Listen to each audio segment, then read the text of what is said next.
Welcome everyone to our first episode of season 2 of our webinar series, Music and Healing. I'm Elisa Magallón, Interim Director of HGO Co., Houston Grand Opera's Community and Learning Initiatives. And I'm Houston Grand Opera's Artistic and Music Director, Patrick Summers.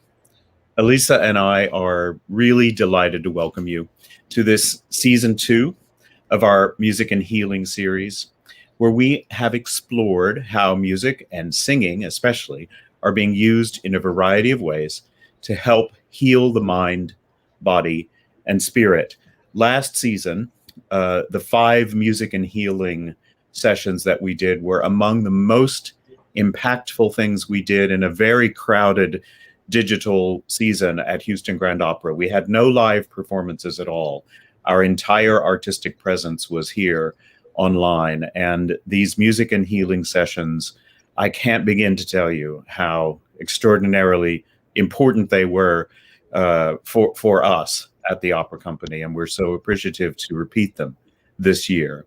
This series is part of Houston Grand Opera's Seeking the Human Spirit initiative, which is a 6-year multidisciplinary initiative designed to highlight the universal spiritual themes raised in opera and to expand and deepen Houstonians' connections to opera and to art. If you missed our first season, you can always go to YouTube, to HGO's YouTube channel, and the Music and Healing playlist. Please share it with your friends and subscribe to our channel to get any updates and notifications. I'd like to welcome our ASL interpreter, Kelly Pearson from Nightingale Interpretive Services. Thank you so much for being here. And I want to let everyone know that we will be monitoring questions along today's conversation. So we'll be answering those at the end of the episode. In this episode, we're going to explore innovation that is happening at the MIT Media Lab in Cambridge, Massachusetts. Our first guest today, at the intersection of music and science, is an extraordinary composer. He's not only a composer, he's an incredible inventor, visionary, educator, Todd Mackover. And Muriel R. Cooper, he is Muriel R. Cooper's Professor of Music and Media at the MIT Media Lab since it was founded in 1985. He is the director of the lab's Opera of the Future group and also director of the lab's Media Arts and Sciences program. I will say that for someone as extraordinarily at the vanguard of new music and the intersection of science and music, it's extraordinary that someone is so influential in that field for even 5 years, but to be so influential as Todd has been for nearly 40 years is a truly amazing thing. And I find him one of the most inspiring colleagues in the entire industry. So welcome to Todd Mackover. Thank you for being here with us today, Todd. It's so wonderful to see you. You know, for our viewers and longtime subscribers of Houston Grand Opera, you will remember Todd Mackover's 1999 world premiere at HGO, Resurrection, based on the final Tolstoy novel. Todd, would you let us know a little bit about those reflections on Resurrection and how you came to music as a profession? Well, thanks so much, Patrick, and such a pleasure to be here. Always a great pleasure to see you and to be able to have this discussion today. Well, I guess to start with Resurrection, in some ways, you know, you describe, I do a range of unusual things. I think we'll touch on a few of them today. Resurrection was actually, in some ways, one of the more traditional projects that I did. David Gockley, who at that time was head of Houston Opera, had seen my very first opera called Valis in Paris, which was a pretty nutty one. That was a science fiction opera we invented a new kind of instruments called hyper instruments for that one. It had a completely digital set right in the center of the Pompidou Center in Paris. Right. David saw it just because he was in Paris and saw that this young kind of unknown American composer had a prominent piece. And he came up afterwards and asked if I wanted to do a piece for Houston. And I didn't hesitate too long. And so it said, of course. Took a while to find the right project. And finally, when you ask how I started in all of this, I have a mom. My mom was a pianist and a kind of visionary music teacher, creative music teacher. My dad was an electrical engineer, one of the pioneers in computer graphics.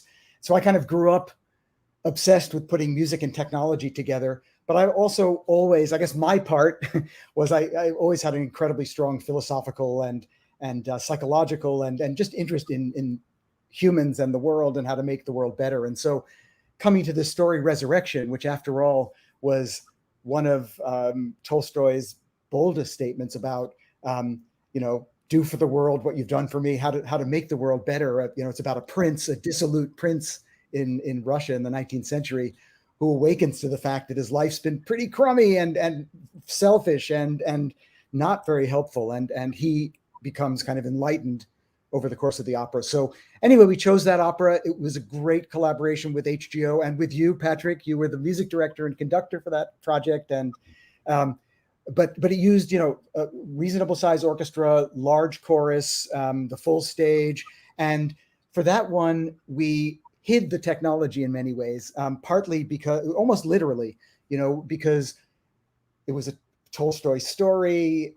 We said it in the late 19th century. It wasn't about technology. It wasn't about new sounds. But as usual, when I imagine a piece, I imagine things which don't necessarily work so easily with traditional forces. And so I wanted to enhance the sound of the orchestra, make more present the sound of the voices, make sounds that couldn't be made any other way. So we had extra keyboard players in the orchestra. The sounds were all blended. We didn't want people to spend any time at all saying, oh, where's that sound coming from? We just wanted people to experience the impact of the opera. So I love that, working on that project with you. Well, it was one of the most memorable things of my whole career. It was, though, when you bring technology into a world like opera or symphonic music that is generally a techno-free zone, there are many challenges. And I feel now, being more experienced and not so young, I would learn more about that technology rather than being afraid of it. I think musicians tend to be very afraid of it. You were so amazing at it, but yeah. I was just going to say, you mentioned that. I guess I have been at this. I hadn't thought, but probably 40 years. You're probably right. What a scary thought. But one of the reasons is to kind of do two things simultaneously. One is, unfortunately, I keep waking up in the morning with new ideas. So we try to push all of this forward. But a lot of the things that you'd think would be simple, like blending amplification with acoustic sound and new sounds with traditional sounds and new playing techniques for traditional instruments, there's still a lot of work to do to make all of that natural and not threatening in the best sense. Something where a really fantastic musician or an orchestra can say, of course, that's part of our repertoire, and it still isn't easy enough to do. And so part of our work is to make that easier. You've been so much at the forefront of that. I want to go back to your opera Valis just for a second, because you mentioned the hyper instruments, and I think that probably feels like quite an old thing to you now, but I think that in the going forward with the rest of our discussion here today, it'd be interesting to hear you describe hyper instruments. It's a fascinating. Okay. Yeah, and as it happens, my course this semester. I just had my course yesterday at MIT at the Media Lab. My course this semester is called Reimagining Hyper Instruments, because now's the time to look at this technology, how it's evolved, and to think about bumping it to really the next level. And we're also doing a revival this next year of Valis, my first opera. And wonderful. Not only do I want to make it better, but literally none of that technology from 30 years ago works anymore. So we have to figure out how to literally reinvent it. But the basic, really quickly, the challenge with Resurrection at the Houston Opera was working within the structure of a great opera house and an existing chorus and the rehearsal structure, the expectations, which was challenging but so rewarding and really exciting. So the challenge with Valis was the opposite. It was commissioned by the Pompidou Center. Pompidou Center is not an opera house. It's not even really a performing arts center. So they came to me and said, we'd be interested in having you do a new piece. We'd like it if it would be music with image, perhaps with story, but up to you. And so I thought, it's an opportunity to think about opera in a different way. So I picked a science fiction story. I built a theater if any of you have been to the Pompidou Center, it's like the entrance hall is kind of like an airplane terminal, beautiful, like Terminal 5 in Heathrow, beautiful, open, big space. So we actually built a theater into the entrance hall so that everybody passing through the Pompidou Center, thousands of people could see it be rehearsed and set up and come and watch from balconies. And then for the instrumentation, I thought I'd love, actually originally I came back and said, okay, I'd love a chamber orchestra with electronics, and I gave them the rehearsal schedule. And they said, well, we like you, Todd, we'll give you, but that's ridiculous. We can't possibly rehearse that much. So I thought, well, what's the smallest ensemble I can put together to make the biggest sound, to make the kind of music I'm imagining? And I came up finally with an ensemble of 2 players, 1 keyboard player and 1 percussionist. And when I did that, I thought the only way to make that work is to be able to expand the performance, to be able to look at what each player is doing, to understand what music they're playing, how they're playing it, what emotions in it, and to leverage that performance, to expand it so that 1 keyboard could turn into an orchestra and the percussion could turn into much more than what was physically there. And so that's what we called hyper instruments. And the first hyper instruments were literally for Valis, and we've been developing them in all kinds of contexts ever since then. Wow. Anytime I think of musical and technological experimentation and innovation, you're immediately the person I turn to with questions, or you're such a leader in that field. Tell us a little bit about the brain opera, and that will lead us more into the discussion of music and healing. But what is the brain opera? Before we show a little clip of it, explain it. Yeah. So until the brain opera, again, one thing I'd say about my growing up is my parents had a wonderful relationship, but they were very different. My mom was a musician. My dad was an engineer. My mom grew up in a very high culture European background in New York. My dad grew up in a very popular culture background in the Midwest. And so I always wanted to combine all of these elements in what I did. But until the brain opera, through Valis, through all the pieces I did until I was kind of in my mid 30s or late 30s, they were really designed for the world's great performers, elite virtuosic performers, new music world, listeners who were very attuned. I always wanted to reach a large audience, but, it was pretty sophisticated music. With the brain opera, I started to realize that these technologies, there was a kind of transitional project. We built what we called a hypercello for Yo-Yo Ma. And this was, Yo-Yo asked for this. We premiered it at Tanglewood, and it was the first time we worked with a musician of that caliber, and also with a physical instrument. We built a cello because Yo-Yo, as sweet a guy as he is, wasn't so happy when we talked about putting glue and tape on his Stradivarius. So, we built a cello from scratch with sensors in the cello and on the fingerboard and in the bow. And I can imagine how that conversation went. Yeah. You could probably, I think we may have had conversations like that around.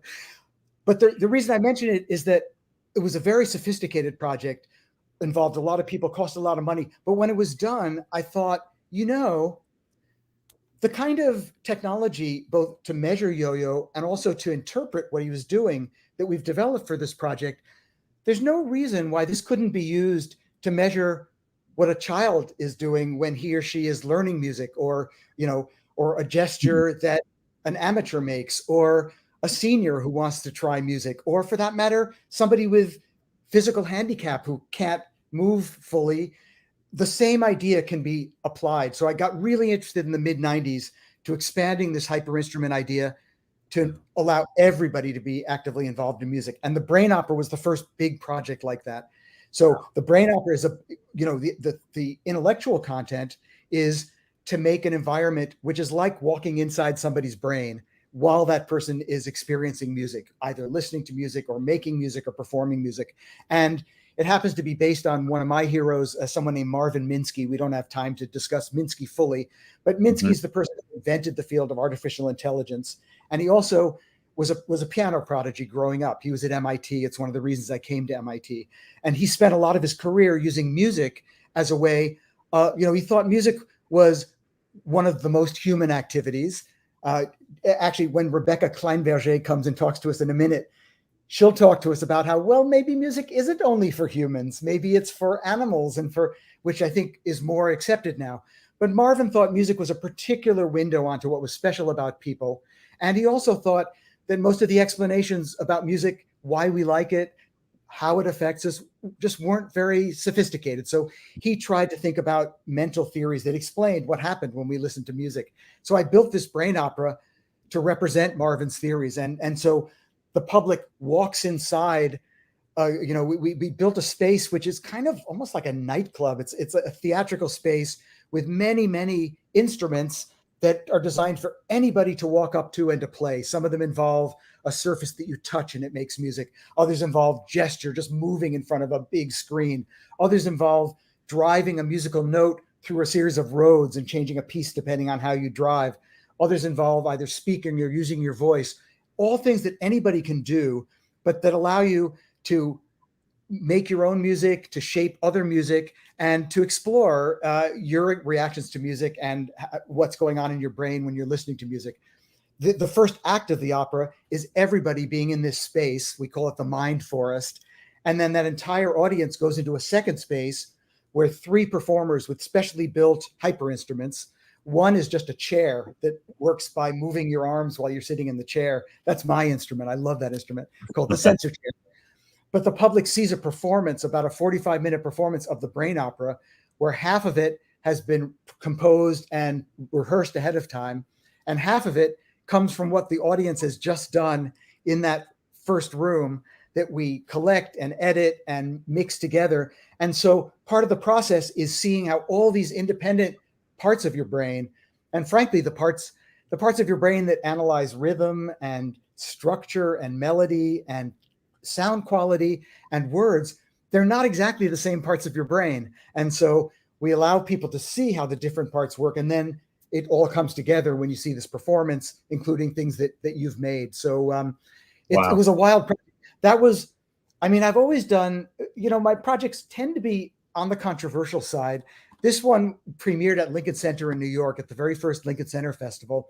And I think it's the one where, because it was really a way of saying, not only can music be about the brain, can be about science, can be about understanding, not just a love story. It's a different kind of thing that music can teach us about, but also anybody can come and participate in this activity. Everybody can try out these instruments. Everybody can help build this piece.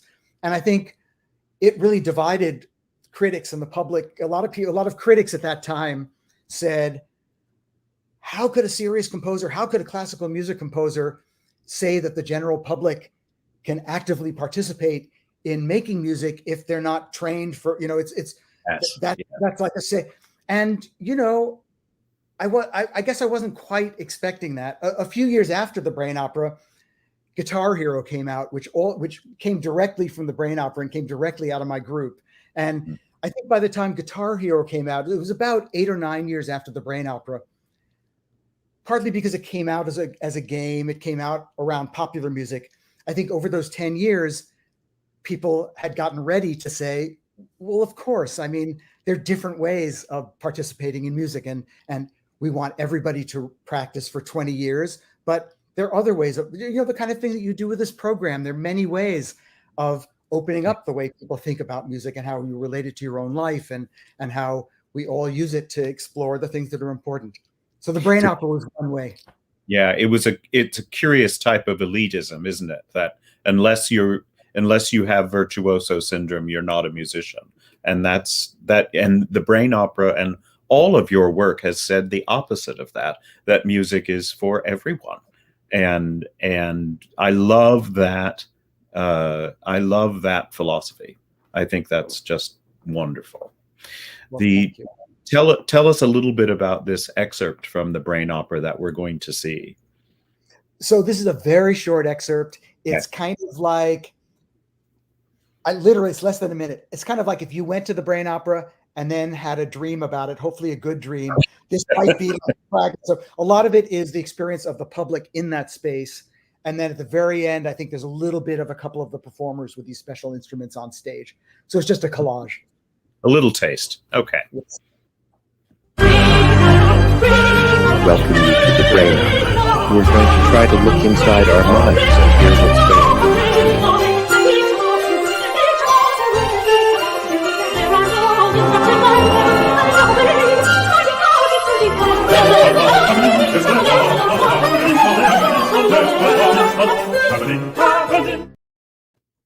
Wonderful. Wonderful.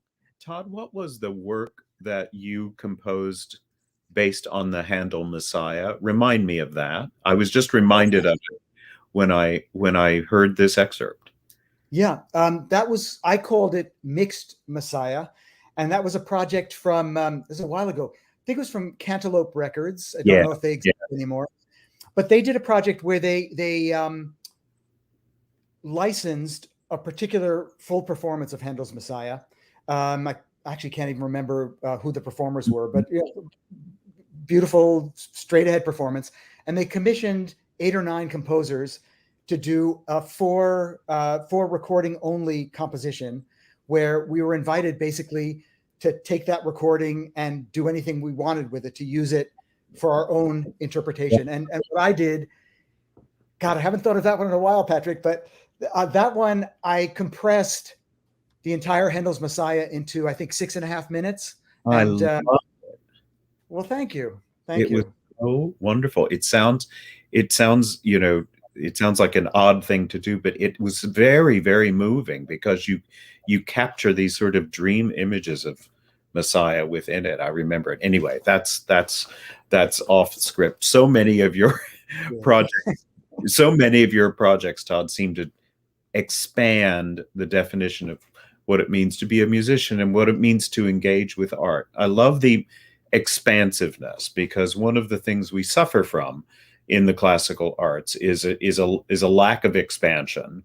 These territorial sort of things have to be the way they've always been. We have a lot of golden age syndrome in the classical arts, especially in opera, or at least we did pre-pandemic. Let's also talk about your project Gamified, a commission you wrote for the Kronos String Quartet. I'd love to introduce our audience to the Kronos Quartet, because they're quite unique also. And let talk a bit about that, Todd. Gamified, what is it? Yeah. So as I mentioned before, I've always been, and I think, as you've brought up, I've always been deeply interested in being a composer, because I think music matters to people, and I think it's a way of creating conversations around things that really matter, and it's also a way of changing lives. I think, not literally, when any of us listens to a piece of music, of course it's fun, of course it's entertaining, but it's much more than that. It gets under our skin. It brings out emotions we didn't know we had. It comforts us when we're in great pain. And so we know music does that. But even in 2021, we're not 100% sure why. That's another thing that keeps me going, and you and Rébecca and all, we try to expand the power music has over us, and we try to understand why it works that way. So how music affects our health specifically is something that's of deep interest. There's so many things that we know affect, just simply, we feel better if we pick the right music at the right time. And it's not obvious what often, if we're feeling sad and lonely, it's not because we listen to happy music. It may be because we listen to music that expresses deep loneliness, so we feel that we're not alone, that somebody else has felt this. It's quite complex what comforts us. And we know that music affects our breathing, and it affects our heartbeat. It affects our, our bodies as well as our minds and our souls. So we do a lot of work to try to understand this, and especially to create musical situations that make a difference. So the Gamified project that involved the Kronos Quartet is based on research by some of my colleagues at MIT, and two people in particular, Ed Boyden and Li-Wei Tsai, who are both neuroscientists. And both of them are remarkable, and you should bring them both back for their own show, because they do many things. A lot of it involved with aging and understanding how we age, why we age, what we can do to help people who are aging with Alzheimer's, but just in general. And a lot of it, Ed in particular, is probably one of the world's top scientists at just looking at our brains with more detail and more understanding than anybody else can. Because one of the problems is we all want to understand the brain, but we don't have very, very good tools for actually looking at it. So Ed's great. So what they discovered, they were looking at ways to help people with Alzheimer's disease. As you know, we don't really understand Alzheimer's very, very well. There's a lot of research going on. There's no pill yet for Alzheimer's. There are ways to slow it down if you can detect it early enough. Right. But to make a long story short, they noticed that they had an intuition that some processes in the brain were going awry behind the scenes that caused other things to go wrong, and they were trying to find out what that was. And they were trying different stimuli on mice first to see if the brain could be re-stimulated to fill in for what was lost with these stimuli. So they contacted me after they'd found out that if you took a bunch of mice, they actually had these translucent boxes, and they put a bunch of mice in them, and on a wall in a dark room, they actually tried projecting images and showing lights. And they found out that when they had white light, almost like stars, a lot of white light that flickered 40 times a second. So at what's called 40 hertz, something special happened. And the mice, I don't know what mice usually do. They're sitting around, or they're eating their cheese, or they're, but at 40 hertz, the mice started looking at the wall. And so the first thing they noticed is that just normal mice paid attention. Then they tried this with older mice, just normal mice who were, seniors, and who were just kind of sitting around. And the older mice also woke up and started paying attention. And last, they tried this with mice that were bred with Alzheimer's disease. So there were mice that had, when people have Alzheimer's, there's something called plaque.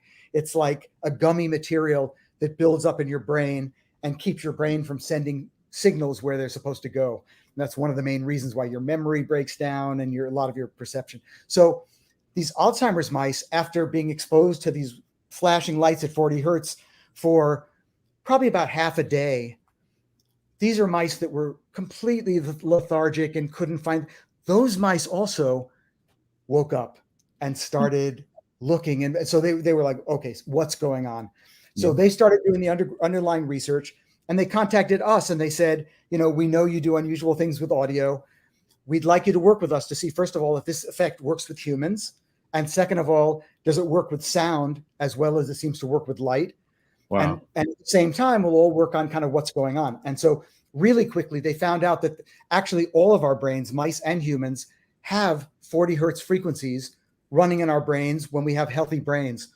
We're not 100% sure why, but we think the 40 hertz is kind of a way to synchronize and pull together many other aspects of our brain. So it's a kind of managing function.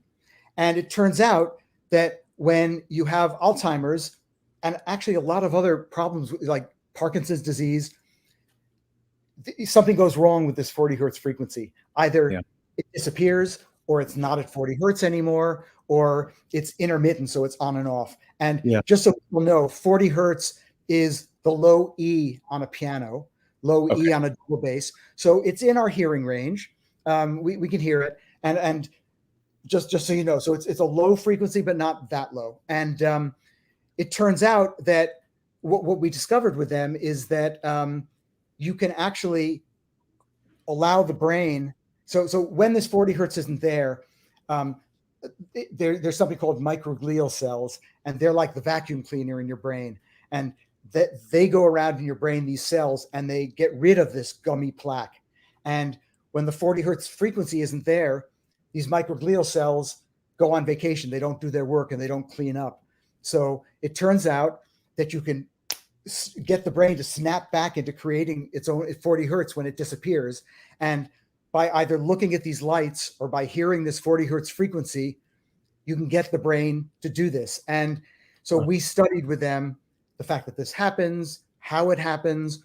It can't be just, a simple tone at 40 hertz. It has to be a tone with a lot of harmonics. And we started doing experiments with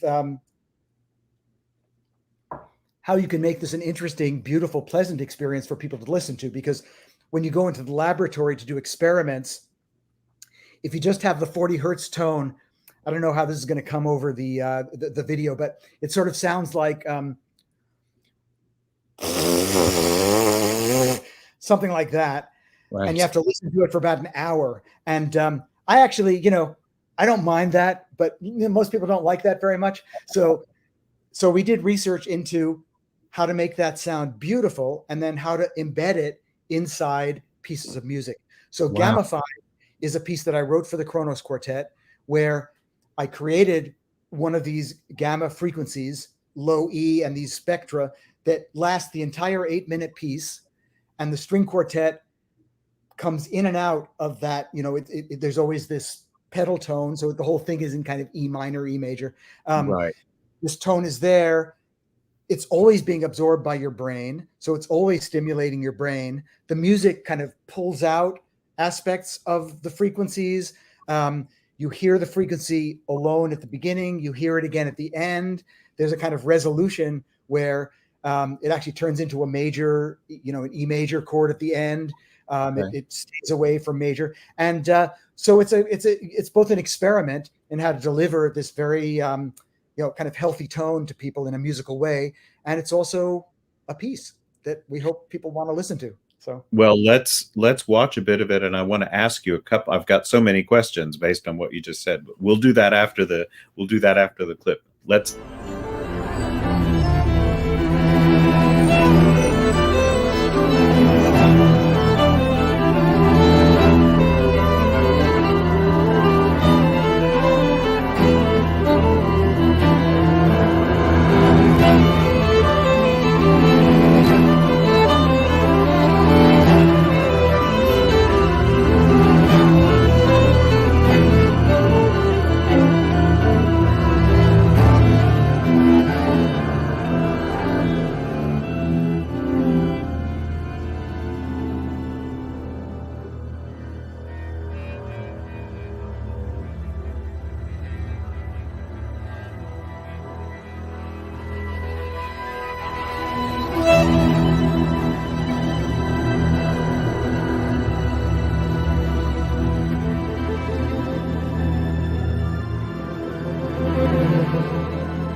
Wow, that's amazing, Todd. Beautiful piece too.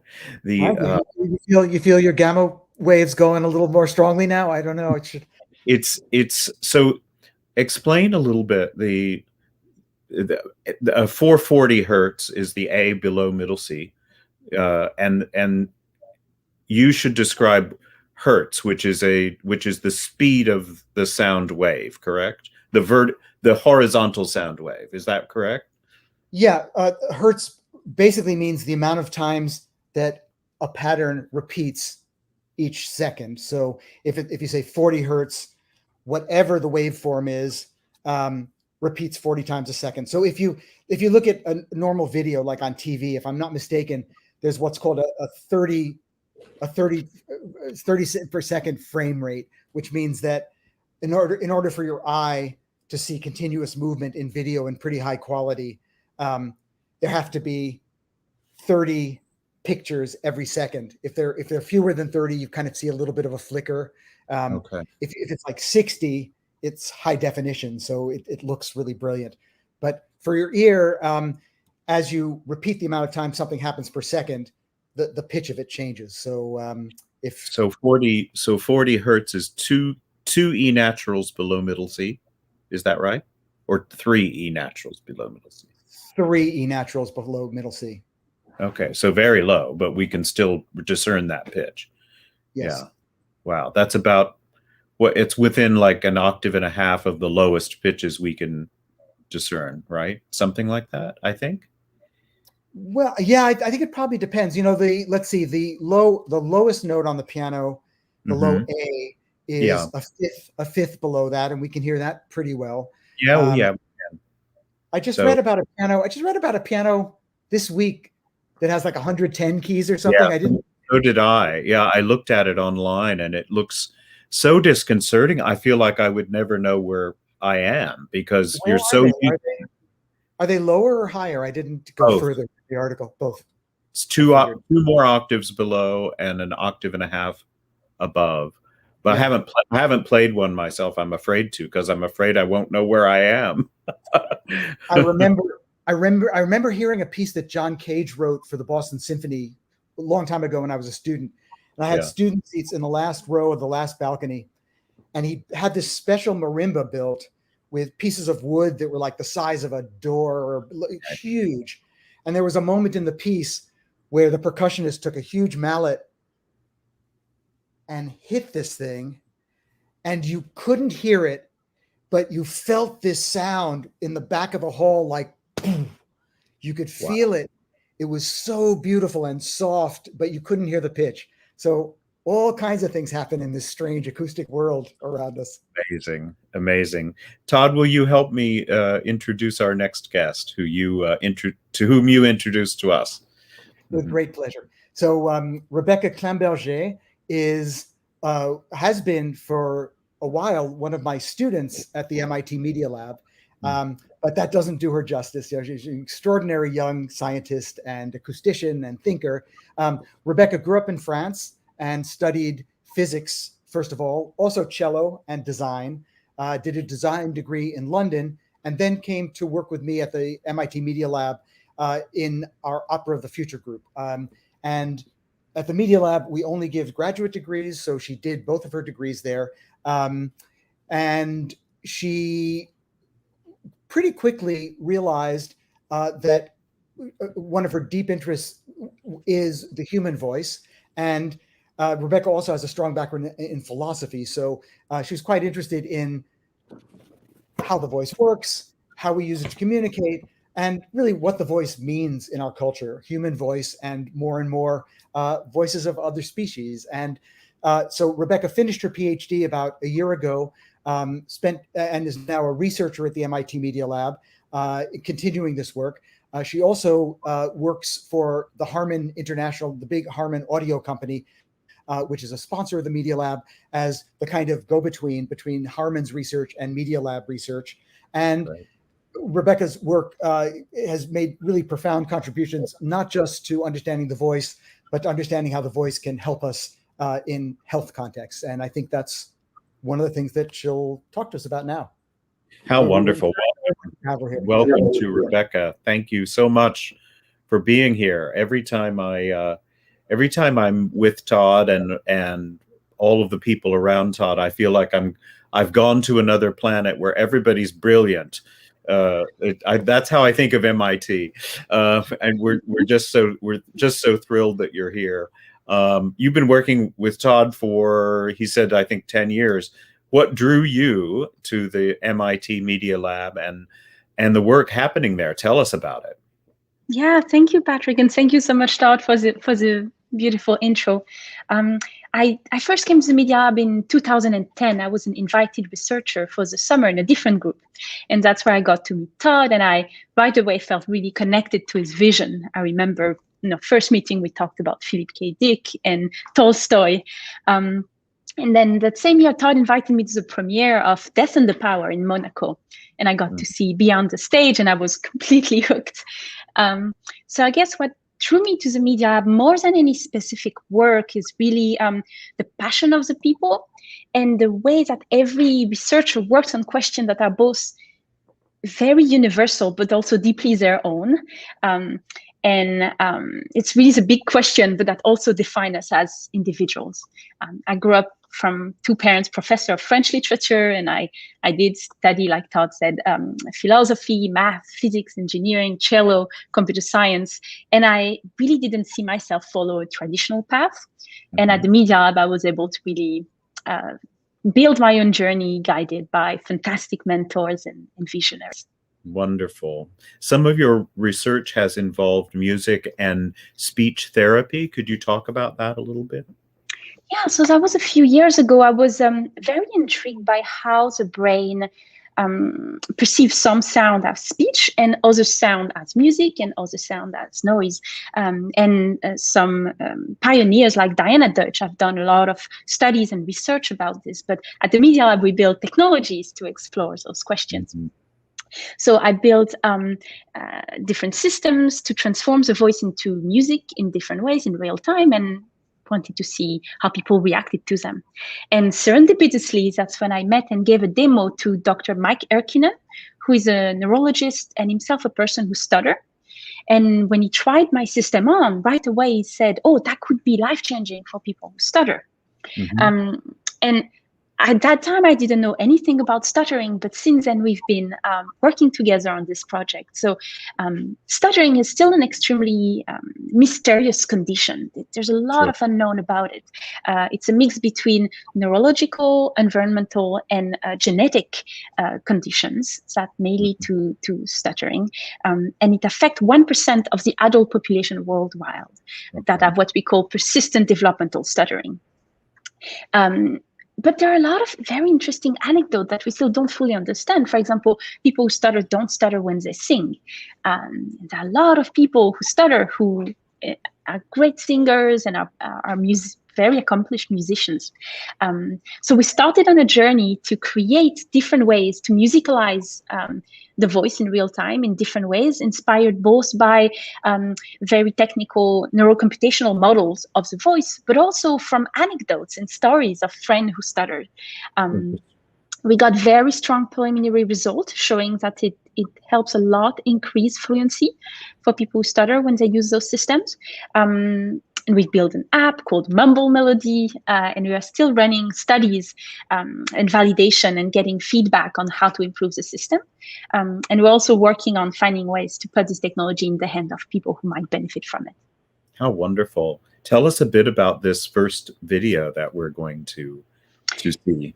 Yeah, this is part of one of the first study we did, and it just shows very quickly a few participants that came and did the study with us. And first you'll see a part of what we call the baseline. So they're just speaking normally, they're not hearing anything.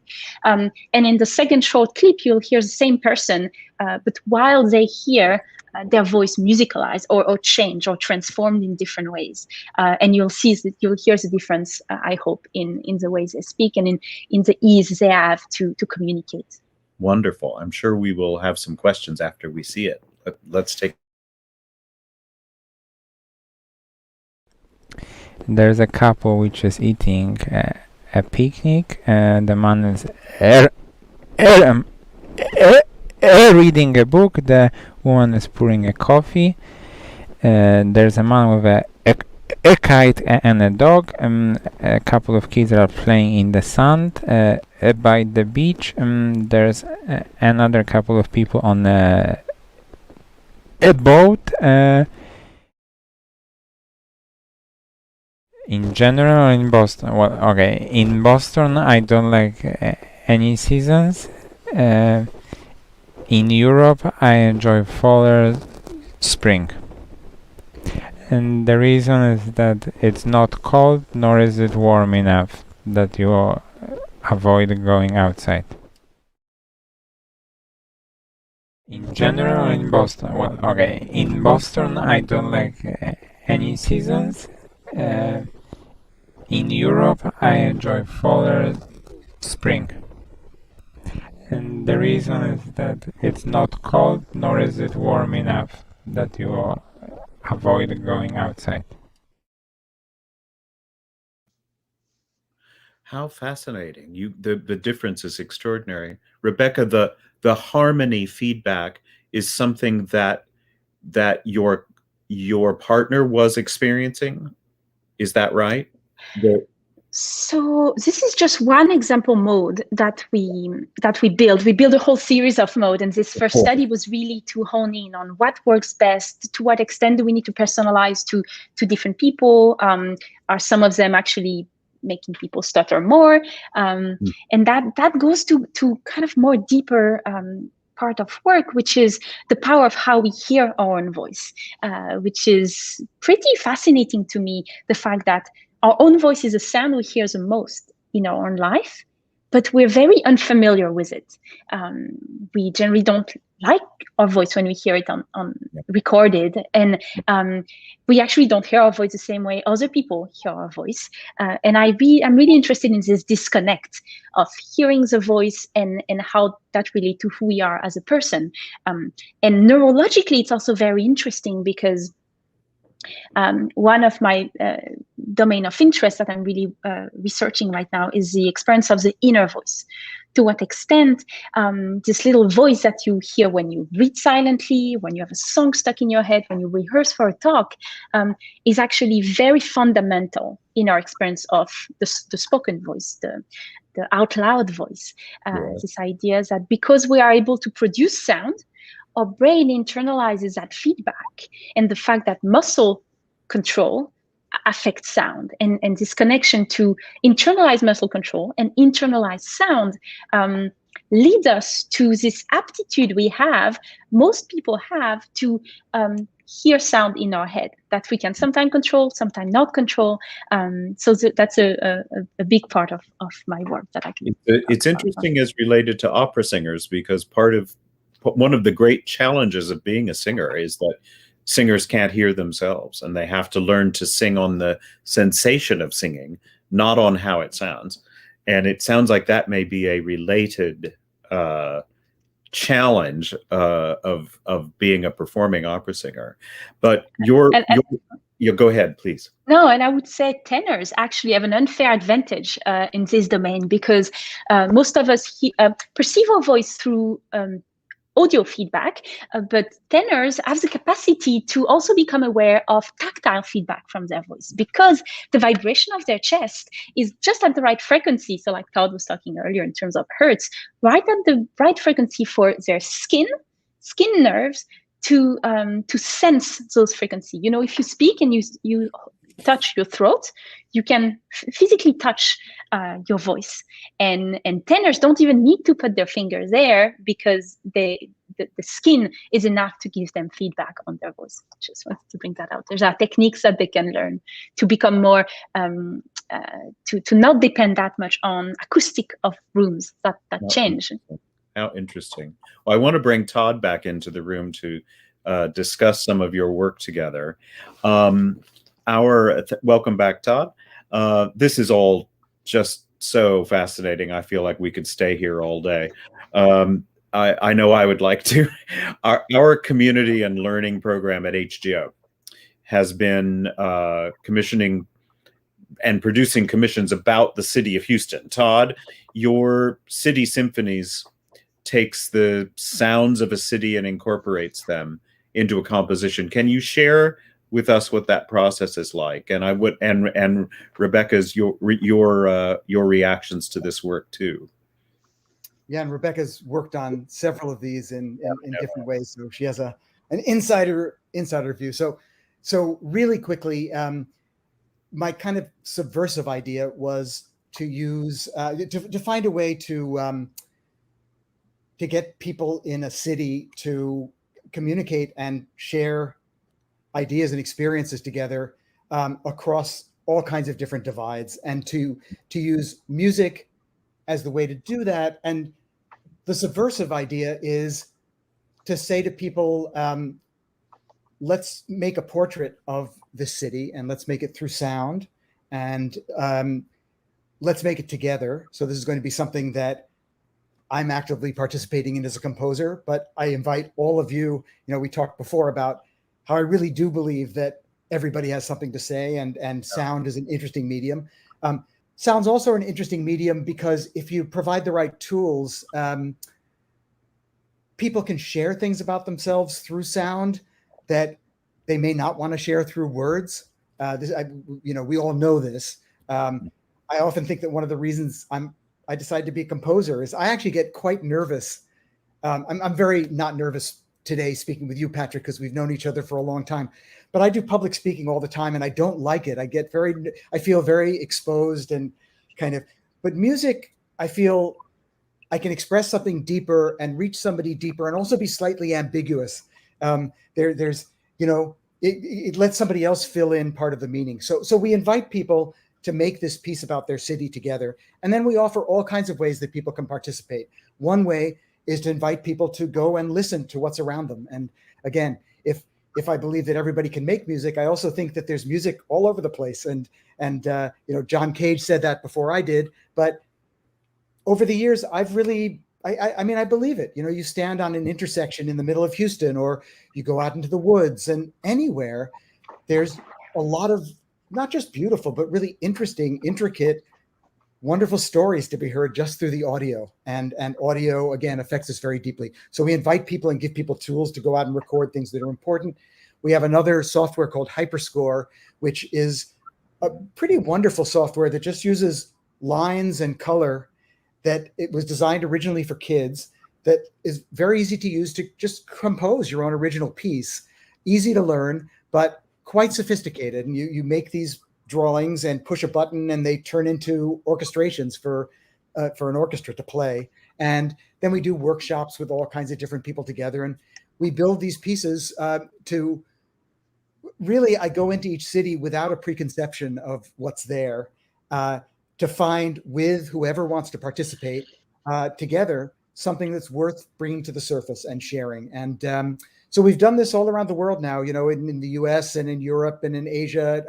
The next project the next one we're going to do looks like a project in Bilbao, Spain, over several years, to use this project actually to help the city think about what a culture of health and wellness would mean for a city, not just what's in the city, but how can we think together about how to make our community a better place to take care of ourselves and each other. So we're just starting that project. But anyway, I think we have a clip that might show some aspect of this, if you wanted to roll it. Yeah, why don't we play?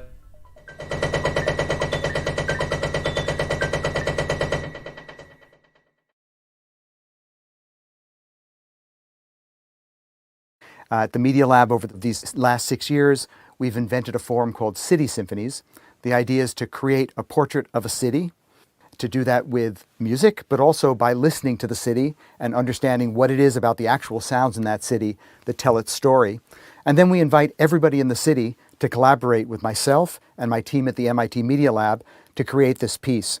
Since everybody in the city has different views of what that city feels like, where it's been, where it's going, it's a fantastic method for connecting people with a common theme and common purpose through sound to make something together. I'd like to share with you now one glimpse of these city symphonies. This is from Symphony in D, which we created for the city of Detroit. Maybe a new kind of music, a totally new kind of process, a symphony made by a city for all of you to hear. I hope you enjoy it.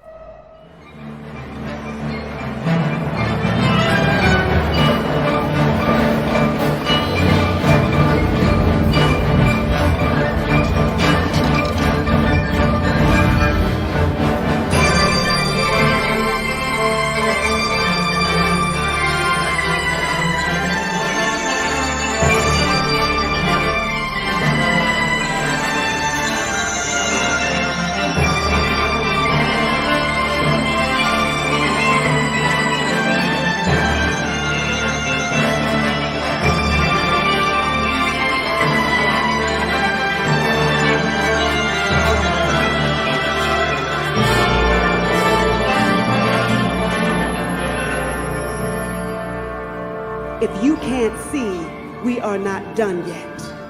If you don't recognize the genius in refusing to be generic, if you still can't tell the difference between the boom and the bass, you've never been to Detroit. But don't worry, we'll still be here when you decide to learn.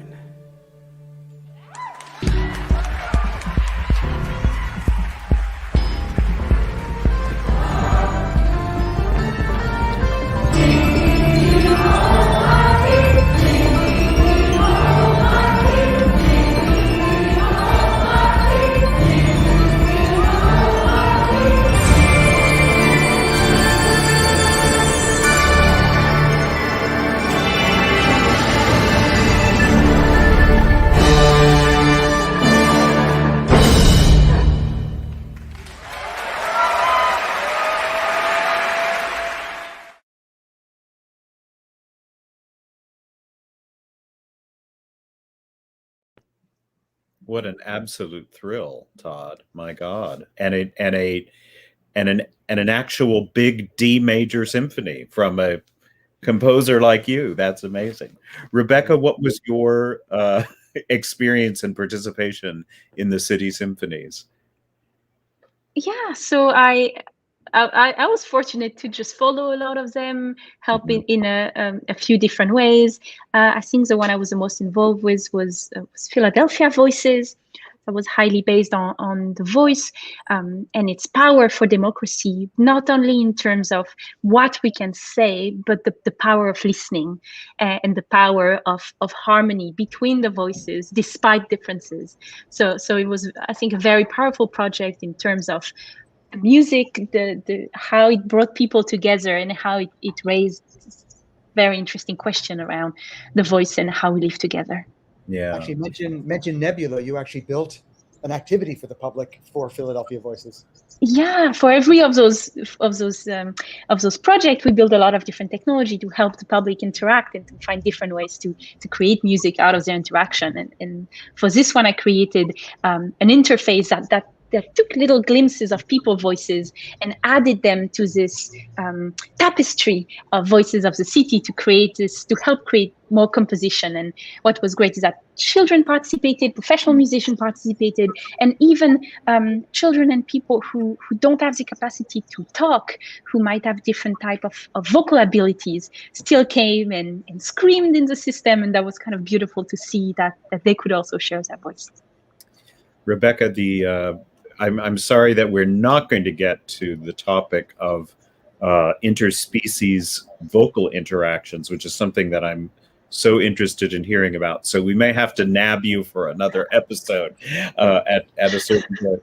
But that there's so many things I wanted to get to today, and we've run out of time. But Todd, when you're writing your city symphonies, does the city give you the key? Did Detroit give you D major? Was that something that how did that come about?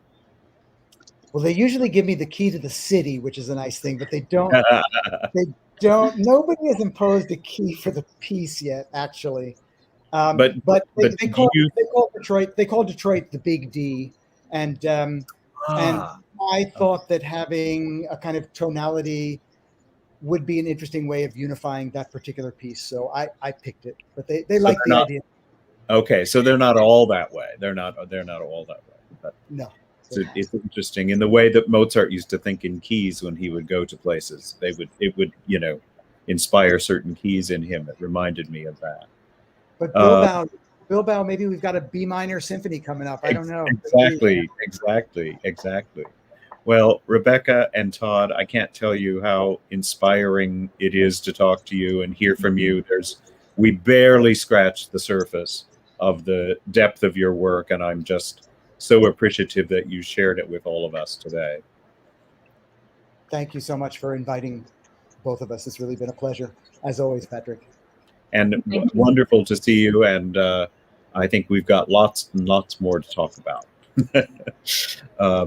Thank you to all of our guests today, and back to you, Alyssa. Thanks. Thank you, Patrick, so much for leading a fantastic conversation, and everyone for tuning in. We want you guys to share these videos with anyone you think might find the topics interesting. Please like us on Facebook, follow us on YouTube. Stay tuned for more episodes of Music and Healing throughout the year. Check in with us on October 20th as we do our first webinar series, What If?, where the audience will examine with artists and mingle to talk about the character choices of the season's operas. For any more information on our upcoming digital series through the Ernest and Sarah Butler digital series, please check out hgo.org. Thank you all for joining us today, and have a wonderful day.